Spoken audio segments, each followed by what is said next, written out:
आ जाओ निंगटी। मेरे आए थे, अब शाम को क्या खबर लाए हो? अरे पकड़ लिया बदमाश को। मुझसे बचकर कहाँ जाएगा? किसको पकड़ लिया? रामू दूध वाले को। हैं? बिल्कुल रंगे हाथ। यहाँ भी तो वही दूध देता है।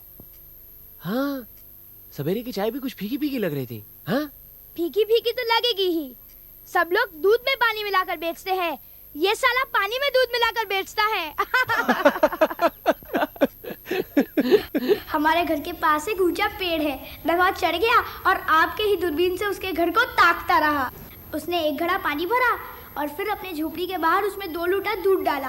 बस मैं फौरन पेड़ से उतरा और भागा उसके घर की तरफ। वो घड़ा वही रखवाया और दूसरा दूध लेकर निकलने को कहा। शाबाश निंगटी, तुमने तो ब्योमकेश को भी पछाड़ दिया। अरे नहीं, मैं तो इनका शागिर्द हूँ। सब कुछ इन्हीं से तो सीखा है। ओह, लाइए एक सिगरेट दीजिए। हैं? निंगटी, तुम्हारे घर में काफी दिनों से मैं एक खूबसूरत लड़की देख रहा हूँ। कई बार मैंने उसे घर से बाहर निकलते देखा। ओह, है ना, हमारे मौसा जी के दोस्त की लड़की है। ढाका के दंगे में उसके माता पिता गुजर गए। लड़की किसी तरह भागकर कलकत्ता आ गई। मौसा ने उसे अपने घर पर रख लिया। चल भाग ऐसे अब। अरे एक मिनट, सिगरेट तो पी लूं। अगर मौसी ने कहीं देख लिया ना तो मार मार कर चमड़ी उखेड़ देंगी।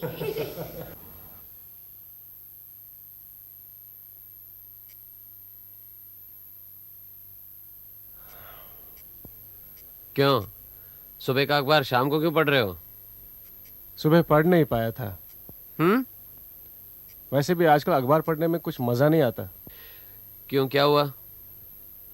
सिर्फ मौत की खबरें हैं। ये देखो, चिटगांव से एक हवाई जहाज कलकत्ता पहुंचने से पहले ही समुद्र में जलमग्न हो गया। कोई भी यात्री नहीं बचा। पाकिस्तान एयरलाइंस का जहाज था। अब देखो यहाँ कितनी बड़ी सूची दी है यात्रियों की और कर्मचारियों की, जो बेचारे हैं नहीं इस दुनिया में। हेलो अजीत बाबू, आप फौरन ब्योमकेश बाबू को लेकर हमारे यहाँ आ जाइए। क्यों, क्या हुआ? हेना मलिक मर गई। है? वही हेना मलिक जिसकी तुम आज दिन में बातें कर रहे थे? हाँ हाँ वही। कैसे मर गई? छत से गिर गई। और मौसा जी भी आज घर पर नहीं है। आज शनिवार है ना, शनिवार और इतवार को मौसा जी घर पर नहीं रहते हैं। और पुलिस भी आई है।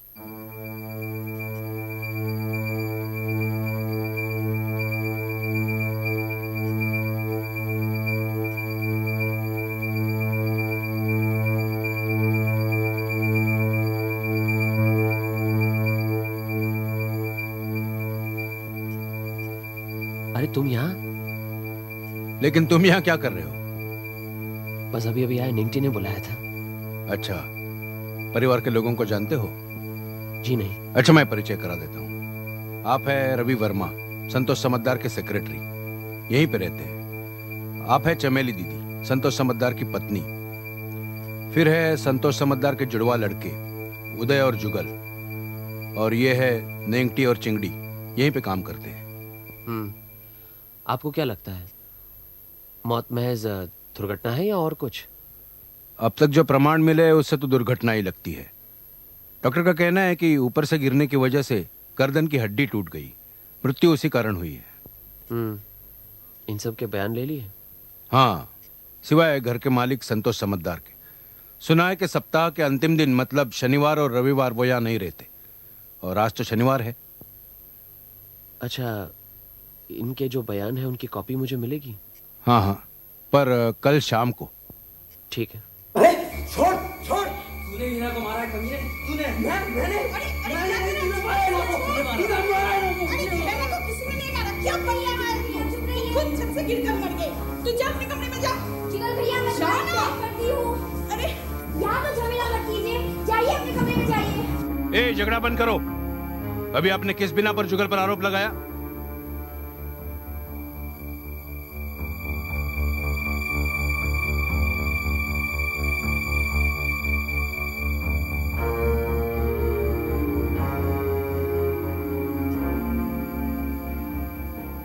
माँ, बाप, बेटी, सबकी अपघाती मृत्यु।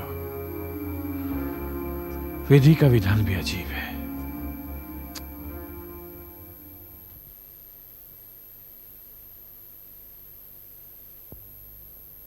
जी, बिन बुलाए मेहमान हैं हम। मेरा नाम ब्योमकेश बख्शी है। ये मेरे साथी अजीत।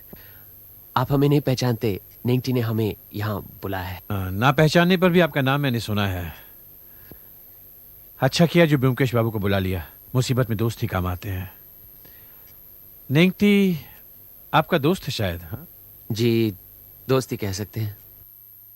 अच्छा, आपका काम खत्म हो गया इंस्पेक्टर साहब? हाँ, मतलब अब वो लास्ट को पोस्टमार्टम के लिए भेज देंगे, फिर जाएंगे। ठीक है, जो भी आपकी ड्यूटी है वो कीजिए।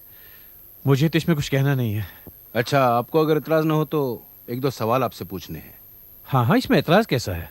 आइए उधर बैठते हैं। हाँ, आइए। सरफराज, लास्ट के पास ही रहना। तशरीफ रखिए।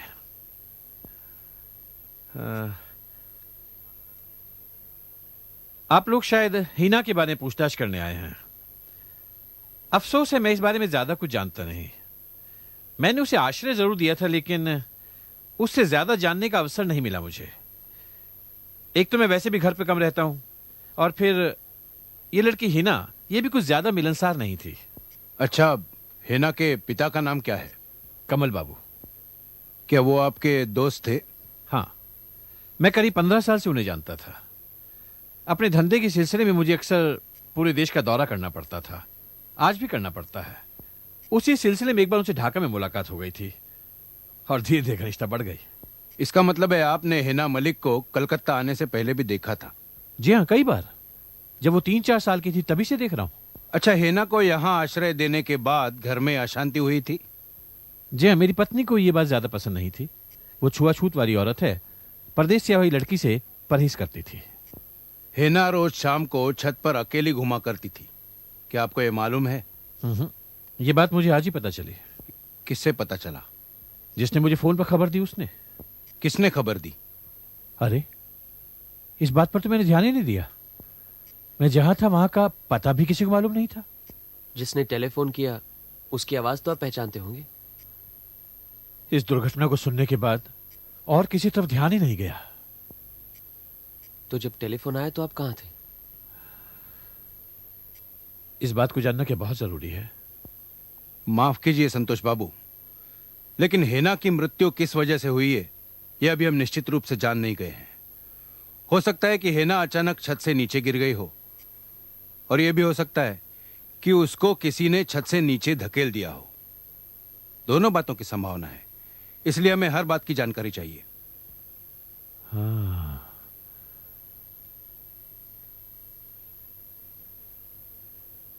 हिना के छत से धकेल दिए जाने की संभावना भी है? जी। कौन धकेल सकता है? यह तो तहकीकात के बाद ही पता चलेगा। मैं कहां था? अगर यह जानना बहुत ही जरूरी है तो मैं आपको बताता हूं, लेकिन यह मामला मेरे जीवन का बहुत ही गुप्त और निजी मामला है। बात इधर उधर ना फैले तो अच्छा है। आप निश्चिंत रहिए, यह बात हम तक ही सीमित रहेगी। धन्यवाद ब्योमकेश बाबू। अच्छा हुआ कि आप भी यहीं पर हैं। मैं इस मामले में आपको अपने परिवार के हितों की रक्षा हेतु नियुक्त करना चाहूंगा। जी, बहुत बहुत धन्यवाद। देखिए, मैं भी कोई दूध का धुला नहीं हूं। मुझ में भी कुछ खामियां हैं, और उनमें से एक बुराई यह है कि मुझे कीर्तन और गाने सुनने का बेहद शौक है। आपने कीर्तन गायिका सुकुमारी का नाम सुना होगा। वो अक्सर महफिलों और सभाओं में कीर्तन गाती है। करीब 10 साल पहले मुझे एक महफिल में उसका गाना सुनने का मौका मिला, और मैं मुग्ध हो गया। मेरी घरेलू जिंदगी बहुत सुखमय नहीं थी, इसलिए शायद मैं उसकी ओर आकर्षित भी हो गया। काफी दिन तक यूं ही छुप कर आना जाना रहा, लेकिन मुझे उसके साथ एकांत नहीं मिला। उसके घर में अक्सर भीड़भाड़ लगी रहती थी, इसीलिए एक दिन नमस्ते जी। नमस्ते। नमस्ते।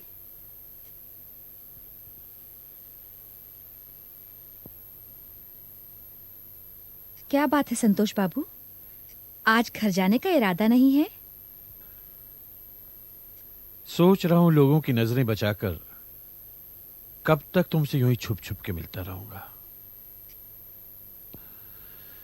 तुम जानती हो मैं राजनीति में उलझा हुआ हूं।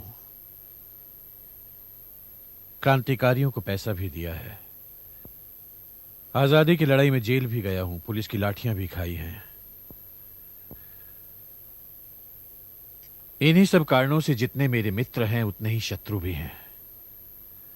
अगर किसी को जरा भी भनक पड़ गई कि मैं तुम्हारे यहां इतना अक्सर आता जाता हूं तो बदनाम करने में जरा भी कसर नहीं उठा रखेंगे। अरे आप ये क्या कह रहे हैं संतोष बाबू? क्या मैं आपके पद, सम्मान और इज्जत इन सब के बीच में आती हूँ? ये बात नहीं है। मैंने एक कमरा किराए पर लिया है किसी और के नाम से। तुम अगर वहीं आके रहने लगो तो मैं निश्चिंत होकर तुम्हारे साथ एकांत में रह सकता हूं। ये संभव नहीं है। गाना मेरा पेशा है। मैं अपने चाहने वालों को धोखा नहीं दे सकती। इतनी कठोर मत बनो सुकुमारी। मैं बड़ी उम्मीद लेकर आया हूं।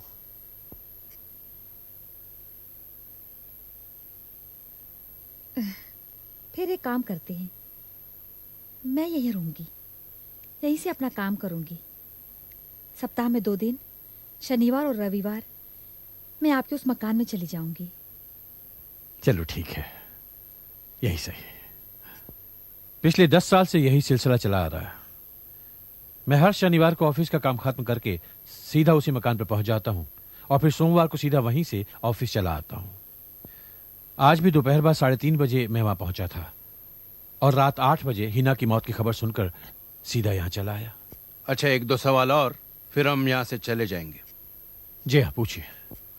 उस किराए के मकान में कोई नौकर वगैरह हैं? जी नहीं, हमने जानबूझकर नहीं रखा। फिर वहां फोन क्यों रखा? मुझे जरूरत नहीं थी, लेकिन सुकुमारी को थी। डायरेक्टरी में भी उसका जिक्र नहीं है। अपने सेक्रेटरी रवि वर्मा को भी ये नंबर नहीं दिया था? जी नहीं। इस फोन के बारे में और किसको पता है? किसी को नहीं पता। और कुछ? अच्छा संतोष बाबू, आज के लिए इतना काफी है। जरा हिना का कमरा एक बार देख लीजिए।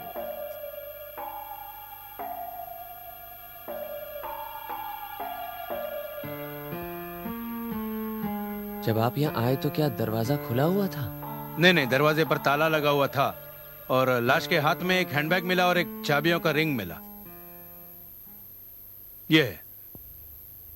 इसका मतलब है वो कमरे में ताला लगाकर ऊपर छत पर गई थी। हिना हमेशा अपने कमरे का ताला लगाकर ही बाहर जाती थी। क्या ये शुरू से ऐसा करती थी या किसी घटना के बाद? जी नहीं, शुरू से ही। इसमें तो 5 चाबियां हैं, तो बाकी 4? उन 4 में से 2 तो सूटकेस की है और बाकी 2 का पता नहीं। एक पर नंबर 7 लिखा हुआ है। कुछ जानते हैं? ये चाबी उन्हीं में से है जिनका ताला नहीं मिल रहा है। कभी कभी ऐसा होता है ना कि ताला तो गुम हो जाता है लेकिन चाबी लगी रहती है। आप कुछ जानते हैं इसके बारे में? जी नहीं, मैं कुछ नहीं जानता। मैं इस कमरे में पहली बार आया हूँ।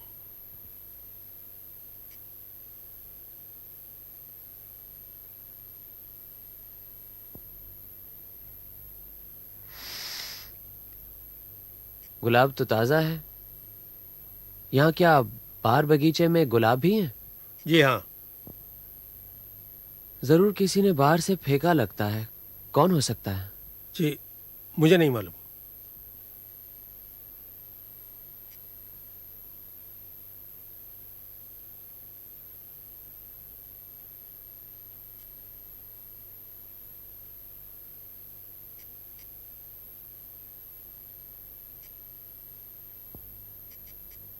ये देखो तो, किसकी तस्वीर है? हिना की तस्वीर? हिना की नहीं है। ये तस्वीर काफी पुरानी है। देखो, रंग पीला पड़ गया है। इसमें जो औरत है वो करीब 24-25 साल, हाँ 24-25 साल की लगती है। दिखाओ जरा। मुझे तो लगता है हिना की माँ की है। पता लगता है हिना ने अपनी सुंदरता कहाँ से पाई। इंस्पेक्टर। हाँ जी। इस तस्वीर को अपने पास ही रखिएगा। जी।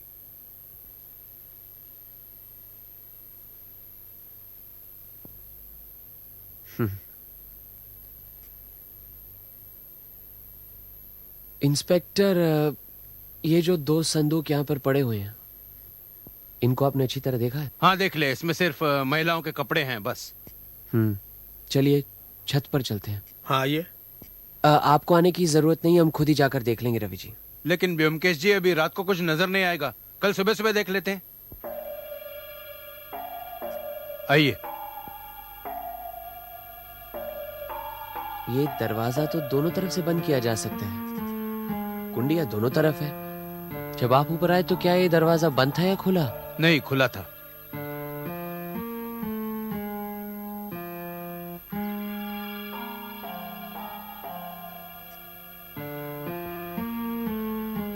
हिना कहां से गिरी? उधर से, क्योंकि वही एक हिस्सा है जहां पर बांस का घेरा बंधा हुआ नहीं है।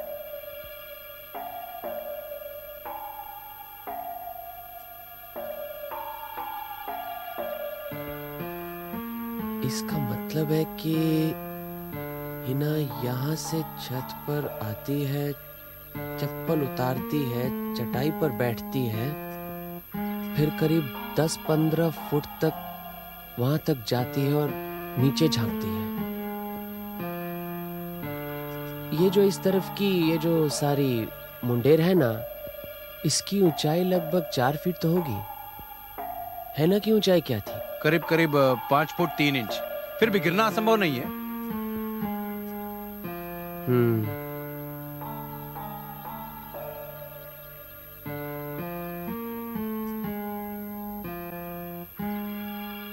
कोई तगड़ा इंसान भी इस बांस के जरिए ऊपर चढ़ सकता है।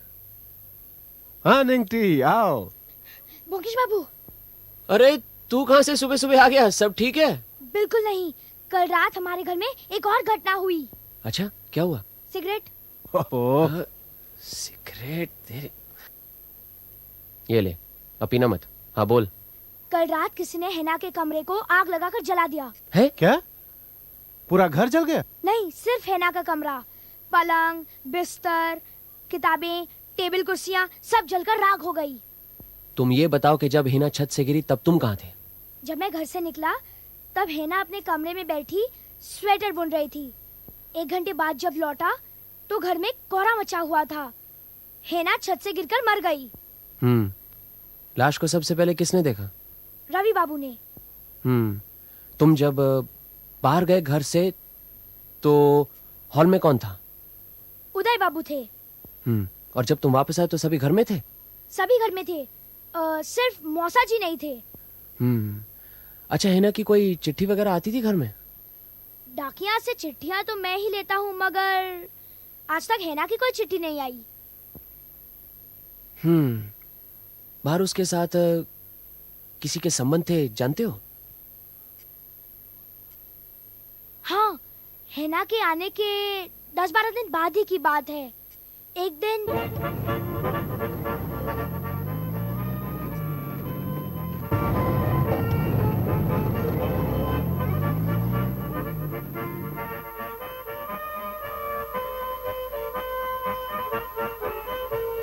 मैंने सोचा यूं ही कोई आ जा रहा है, लेकिन 10-15 दिन बाद वही माउथ ऑर्गन की आवाज फिर से सुनाई दी। मैं सतर्क हो गया और दौड़कर नीचे जाकर देखा कि बात क्या है।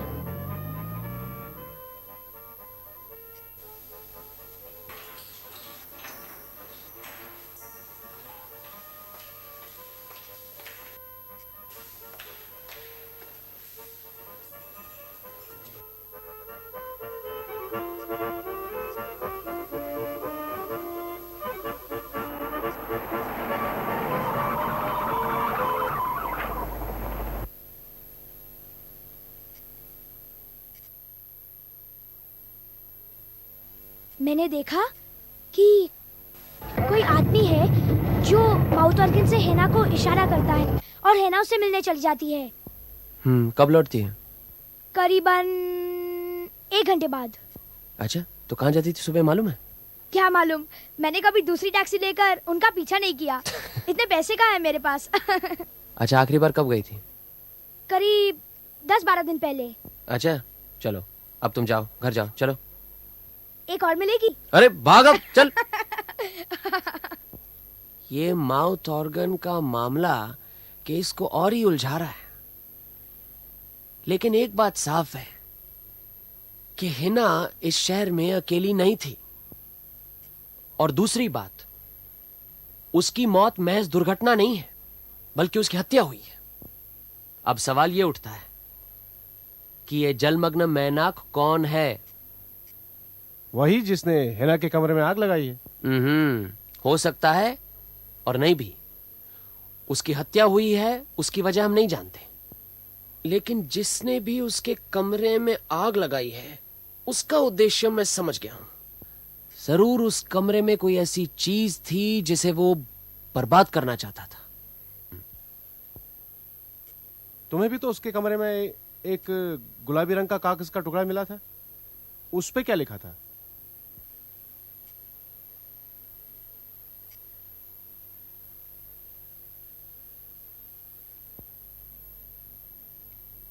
देखो, ये कविता सही है कि नहीं?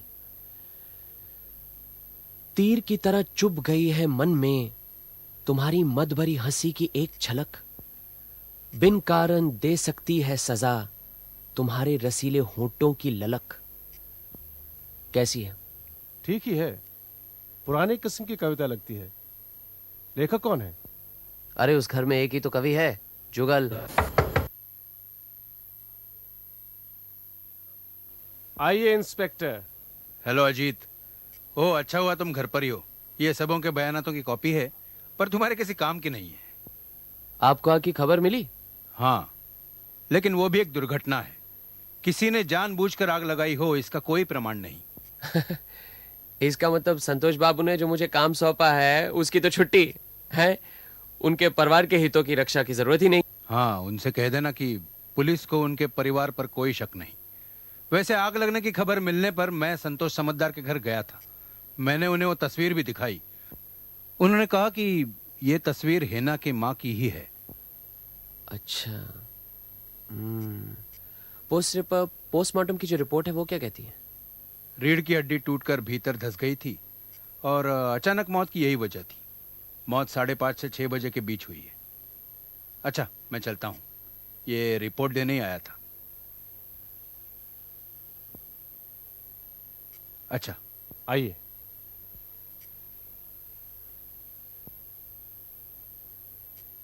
क्यों, है कुछ? अजीत, हाँ? एक काम करो, इसे तुम ही पढ़ो। देखो कोई खास बात है नहीं। मैं जरा होकर आता हूं। आइए आइए, क्या खबर है? बस।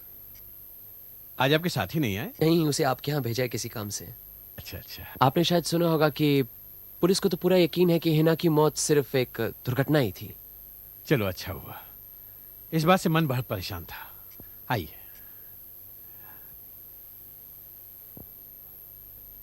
लेकिन मुझे इस बात का पूरा यकीन नहीं है। यानी कि आपको शक है कि किसी ने हिना का खून किया है? अच्छा अच्छा, कोई सबूत मिला क्या? अभी नहीं। पहली बात तो यह है कि हिना के कमरे में आग लगना स्वाभाविक नहीं है। उसके कमरे में आग लगना स्वाभाविक नहीं है, ये सही है। और दूसरी बात यह है कि इस शहर में हिना किसी से परिचित थी जिससे वो अक्सर मिलने जाया करती थी। हाँ, जहां तक मुझे मालूम है इस शहर में उसका कोई परिचित नहीं था। इस शहर में ना सही, लेकिन दूसरे शहर का कोई हो सकता है जो कि शायद 10 या 15 दिन, हर 10 या 15 दिन यहाँ पे शहर में आता होगा और हिना उसे मिलती होगी। ये हो सकता है।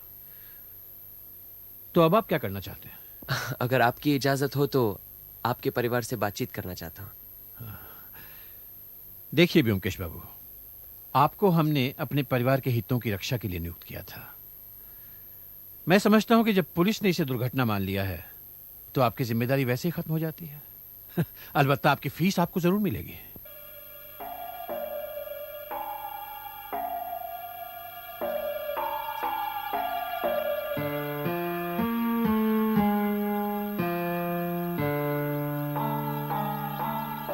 क्या सोच रहे हो बमकेश बाबू? सोच नहीं रहा, देख रहा हूँ। क्या? ये देख रहा हूँ कि ये मजदूर कितनी आसानी से मचान के सहारे ऊपर छत तक पहुंच जाते हैं। और वो देखो, यहां से अंदर आने और जाने का रास्ता।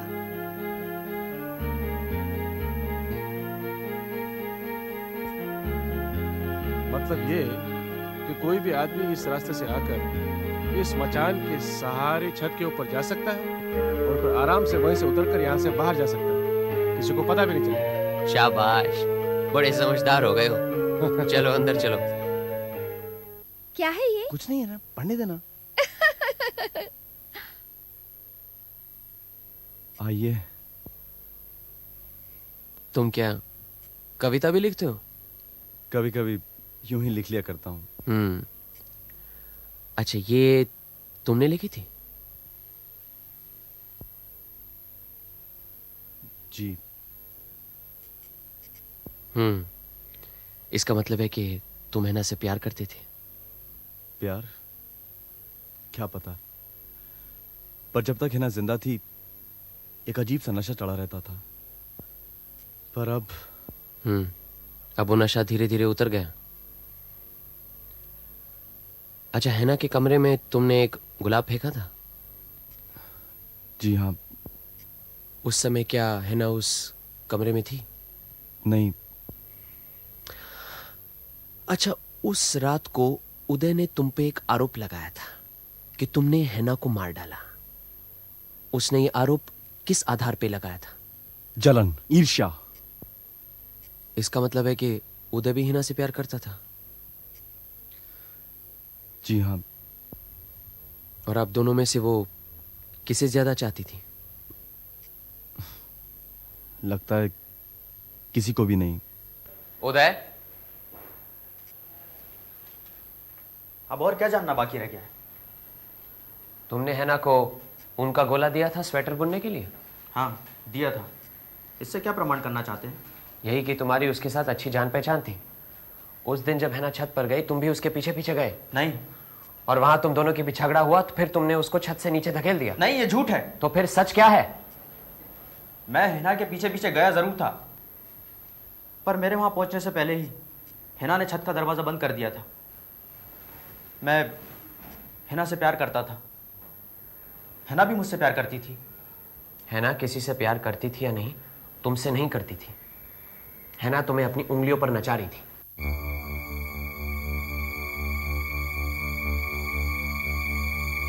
नमस्कार। नमस्कार। संतोष बाबू ने हमें खबर दी थी आप आने वाले हैं। घर ढूंढने में कोई तकलीफ तो नहीं हुई? जी नहीं। आइए। चलो।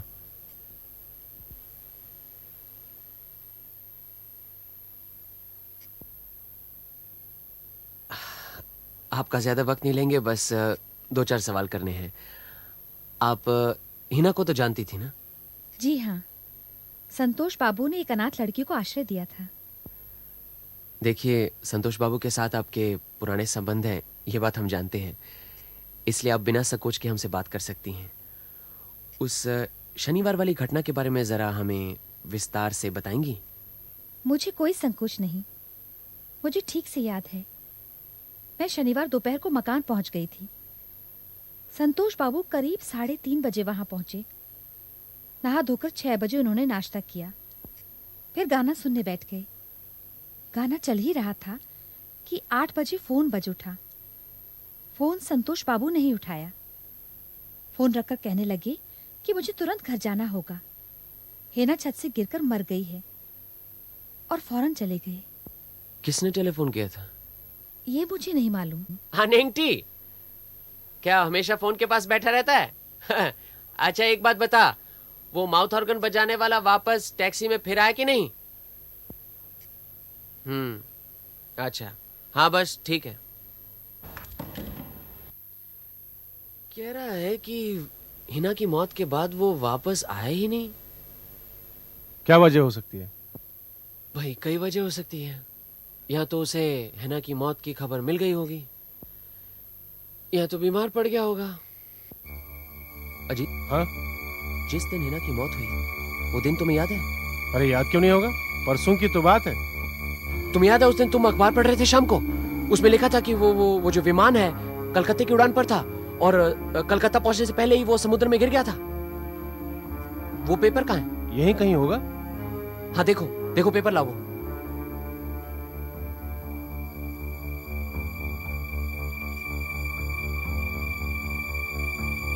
हाँ, ये है। दिखाओ।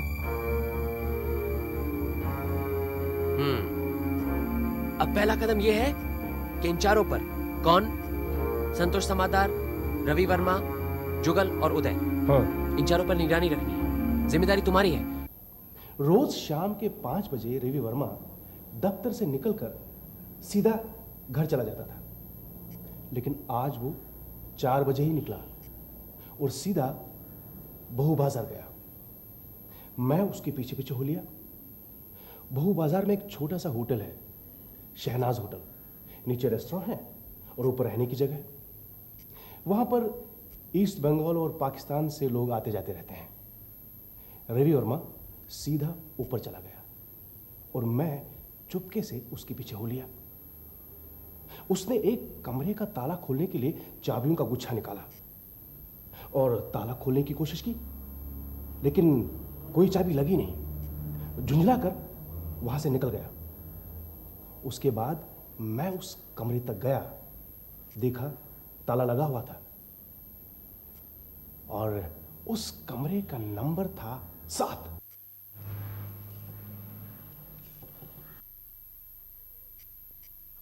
हेलो, हाँ इंस्पेक्टर रे, हाँ ब्योमकेश बोल रहा हूं। अच्छा, वो हैना के कमरे की चाबियों का गुच्छा है ना आपके पास, है ना? हाँ, बस उस गुच्छे में एक चाबी होगी जिस पर नंबर 7 लिखा होगा। उस चाबी की जरूरत है मुझे। आप ऐसा कीजिए, मुझे शहनाज होटल पर हाँ 7 बजे मिलिए। मैं वहीं पर सब बताऊंगा। हाँ, अच्छा।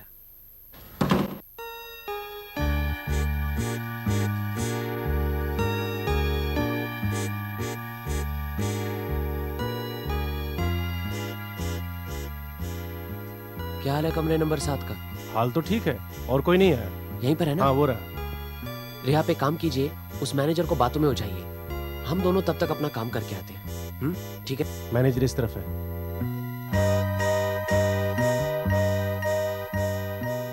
7 इसे लगा कर देखें।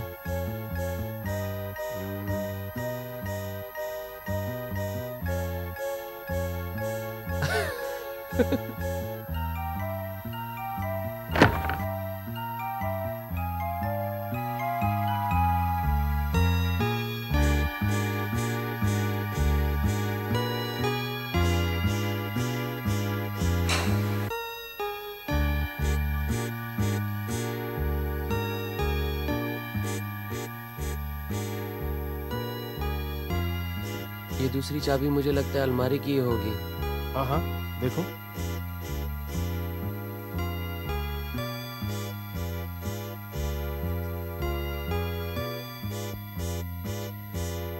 एक किताब है, ये देखो।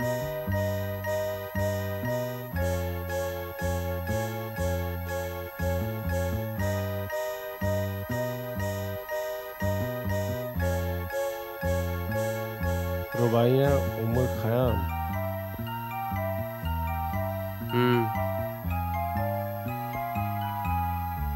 प्रियतमा मीना माताहरी के लिए। रखो इसे, ये देखो।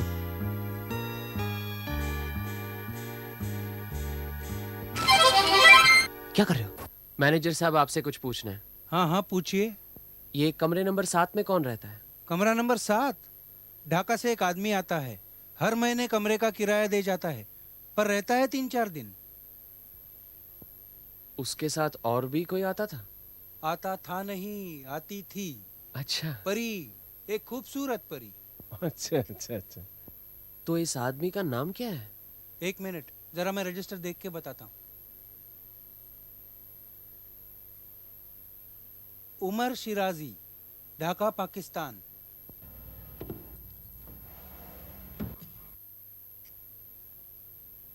ये उमर खयाम तो समझ में आया, लेकिन ये उमर शिराजी कौन है? सब समझ में आ जाएगा। उस दिन वाला अखबार कहाँ है? कहाँ है? वहां है ना, दो।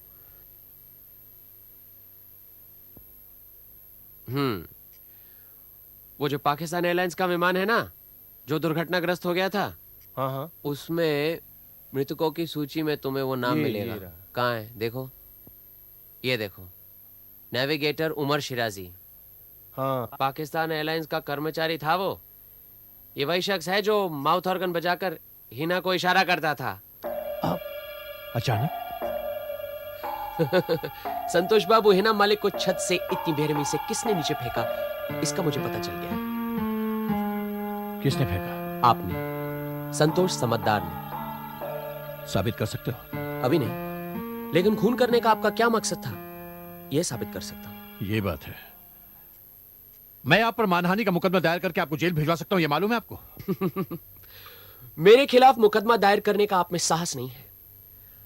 आपने अपने परिवार के हितों की रक्षा करने के लिए मुझे नियुक्त किया था, सो मैंने किया। अब न जाने किस वजह से पुलिस ने छानबीन बंद कर दी है, इसे मुझे कुछ लेना देना नहीं है।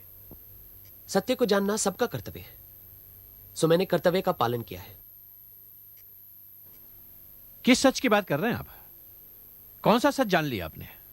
आपको हिना के कमरे में जिस चीज की तलाश थी वो आपको मिली नहीं, और न मिलने पर आपने हिना के कमरे को आग लगा दी। वो चीज मुझे मिली है, उमर खयाम की रुबाइयां और बहुत सारे खत और दस्तावेज। क्या चाहिए आपको? रुपया? मुझे खरीदने की रकम आपके पास नहीं है। आपने विश्वासघात किया है, इसकी सजा आपको मिलनी चाहिए। हिना के मां मीना के साथ आपका प्रेम था। इस देश के विभाजन के समय आप अक्सर ढाका जाया करते थे, वहीं उसे मिलते थे। आप तो उसके प्रेम में इतने लट्टू हो गए थे कि आपने तो धर्म बदलकर उससे शादी भी कर ली थी, और फिर आपने कलकत्ते की आधी जायदाद उसके नाम कर दी। शादी और जायदाद के कागजात उसने बड़ी हिफाजत के साथ अपने पास रख लिए कि कहीं आप उसे धोखा ना दे दें। फिर अचानक उसकी मौत हो गई। कागजात उसने अपनी बेटी हिना को सौंप दिए। हिना का एक प्रेमी था, उमर शिराजी। दोनों ने आपको ब्लैकमेल करने का षड्यंत्र रचा। वो तो यहां आकर आपके सर पर बैठ गई और आपको ब्लैकमेल करने लगी। क्यों? और कुछ जानना चाहते हैं आप? ब्योमकेश, वो सारे कागजात मुझे दे दो, मैं तुम्हें मुंह मांगी रकम दूंगा। कल से आपका असली चेहरा इन खतों के साथ धारावाहिक रूप में समाचार पत्रिकाओं में छापा जाएगा। चलता हूं।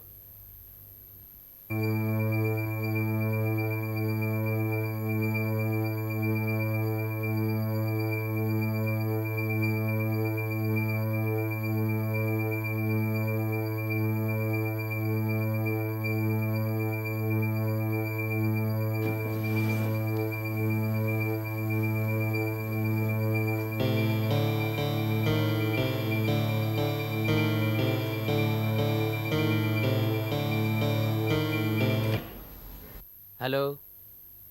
हाँ, क्या? कब? ओहो, हाँ हाँ ठीक है। हाँ, क्या हुआ? संतोष समझदार ने खुदकुशी कर ली। हैं? कब? कल रात अपने ऑफिस में। बहुत बुरा हुआ। लगता है डर गया होगा बेचारा। हिना बड़ी चालाक थी। जो दस्तावेज के कागजात थे उसने घर पर नहीं रखे, बल्कि शहनाज होटल पर रखे। और उस होटल का कमरा जो था उमर शिराजी के नाम बुक था। जब कभी आता माउथ ऑर्गन बजाकर उसे बुला लेता, दोनों मिलते, फिर सारा पैसा लेकर ढाका चला जाता। बस यही सिलसिला चल रहा था। तो फिर रवि वर्मा उस होटल में कैसे चला गया? हिना संतोष समादार के किसी दोस्त की अनाथ लड़की नहीं थी, बल्कि हिना तो संतोष बाबू को ब्लैकमेल करने कलकत्ते आई थी। यह बात सिर्फ रवि वर्मा जानता था। उसने किसी तरह हिना का पीछा किया और शहनाज होटल का पता लगा लिया। वो जानता था कि उस कमरे में ही दस्तावेज हैं। उसने चाबियों का गुच्छा बनाया और उस कमरे को खोलने की कोशिश की। उन दस्तावेजों से रवि वर्मा क्या कर सकता था? अरे वही जो हिना और उमर शिराजी कर रहे थे, ब्लैकमेल। लेकिन हिना का खून किसने किया और कैसे किया? हर 10 या 12 दिन के बाद उमर शिराजी का जो हवाई जहाज था वो कलकत्ते आता था। सो उस दिन भी आया था, पर आने से पहले समुद्र में समा गया। उस दिन शनिवार था। जिस तरह तुमने अखबार पढ़ा, संतोष समादार ने भी पढ़ा। देखा कि मरने वालों की सूची में उनके ब्लैकमेलर का नाम था उमर शिराजी। एक कांटा तो रास्ते से हट गया, लेकिन अब दूसरा। हिना अखबार नहीं पढ़ती थी, उसे तो मालूम भी नहीं था कि उमर शिराजी गुजर गया। बस यही एक मौका था उसे रास्ते से हटाने का। वो जानते थे कि हर शाम को हिना छत पर जाती है, घर की मरम्मत चल रही है, चारों तरफ बांस का खांचा लगा हुआ है और आसानी से ऊपर चढ़ा जा सकता है। यही उसे हटा देने का एक रास्ता था और लोग समझेंगे कि खुदकुशी की है। उस दिन शनिवार था, सुकुमारी को मिलने का दिन भी था। दोनों ने इकट्ठे मिलकर प्लान बनाया। संतोष समादर पीछे की गेट से अंदर आते में आए, बांस के द्वारा ऊपर चढ़े, छत पर पहुंच गए। हिना ने उन्हें देखा। वो देखकर ये जान गई कि मामला क्या है। घबराई, भागी होगी, किनारे पर पहुंची। संतोष बाबू ने उसे धक्का देकर नीचे गिरा दिया। उसके बाद छत पर ऊपर आने की जो कुंडी थी उसे खोल दी। जिस रास्ते आए थे उसी रास्ते वापस चले गए। कुंडी क्यों खोली? कि जिस आदमी ने खून किया है वो ऊपर कैसे आया, ये बात एक पहेली बनकर रह जाए। फिर वापस गए। आधी रात के बाद घर आए, उसके कमरे में गए। सोचा कि दस्तावेज वहीं होंगे। बहुत ढूंढा लेकिन दस्तावेज नहीं मिले। फिर पेट्रोल छिड़कर कमरे को आग लगा दी। मौसा जी, संतोष बाबू तो चल बसे। हिना के खूनी को पकड़ पाए? हाँ, पता तो चल गया। तुम कैसे है? सचमुच पता चल गया? तुम्हें पता चला? अरे मैं तो शुरू से ही जानता था। अच्छा शुरू से ही जानते थे? अच्छा बताओ तो कौन है? हमारे मौसा जी। हैं? तुम्हें कैसे पता चला? मैंने अपनी आंखों से देखा।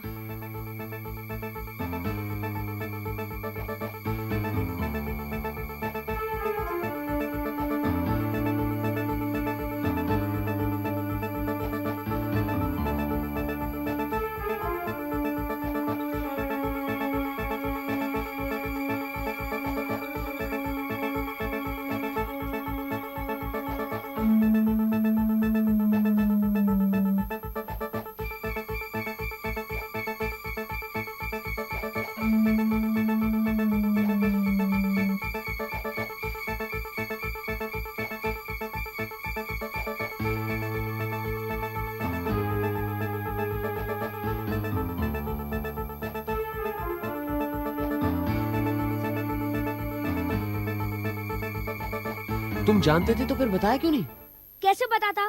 मौसा जी मेरे अन्नदाता थे, उनको मैं पुलिस के हवाले कैसे करवाता? और बोंकेश बाबूजी, मुझे आप पर पूरा भरोसा था। मैं जानता था कि आप सत्या का पता जरूर लगा लेंगे। अच्छा, इसलिए तो मैं आपको वहाँ ले गया। अब लाइए एक सिगरेट दीजिए। हैं?